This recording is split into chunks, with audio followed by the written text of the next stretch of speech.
நமக்கு 4 துண்டு கறியை விழுங்கினாதான் சாப்பிட்ட மாதிரி இருக்கு. ஒரு முட்டெலும்பாவது கடித்தால் தான் நிறைய அடங்கும். அப்போ மாட்டுக்கறி எடுத்துகிட்டு வந்தாக்க எனக்கு எங்கள் அப்பாவுக்கும் தனி டம்ளர், தனி பிளேட்டு, தனி சமையல் பாத்திரம். ஏன்னா எங்கள் அப்பாவும் சாப்பிட மாட்டார், நானும் சாப்பிட மாட்டேன். இது சின்னதுலேருந்தே எங்கள் வீட்டில் அவங்க மாட்டுக்கறி குழம்புல பயன்படுத்துகிற கரண்டியை எங்கள் சாம்பார் குழம்புல போட்டுறக்கூடாது. பயங்கரமாக எங்கள் அப்பாவுக்கு கோபம் வரும். திருமாவளவன் அவர்களை பொறுத்தவரை, எங்கள் அண்ணன் பொறுத்தவரை, இங்கே இருந்தாலும் சோறு தான், அங்கே இருந்தாலும் சோறு தான். என்ன 2-3 கறி துண்டு அதிகமாக கிடைக்கும். கடைசியில் பார்த்தீங்கன்னா அவர் கறியை சாப்பிட்றதில்ல பொழுது.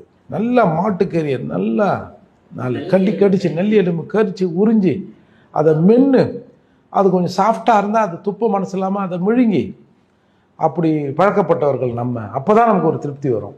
சரி, அப்புறம் கட் பண்ணி பார்த்தா நான் அந்த காலத்துலேருந்து எங்கள் வீட்டில் நானும் எங்கள் அப்பாவும் வெஜிடேரியனு. கறி குழம்புலேருந்து ஒரு கரண்டி எடுத்து சாம்பாரில் போட்டாங்கன்னா கூட பிரச்சனை ஆகிடும் அப்படின்னு சொல்கிறாரு. யோ, திங்கிறதுல கூட ஆயா போய் அவன் சாப்பாடா அவன் உரிமை. சாப்பாட்டில் கூட போய் பேசுகிறேன், சமூக நீதியில் போய் பேசுகிறேன், எல்லாத்துக்குமே போய் பேசுங்களேன். எப்படி இது?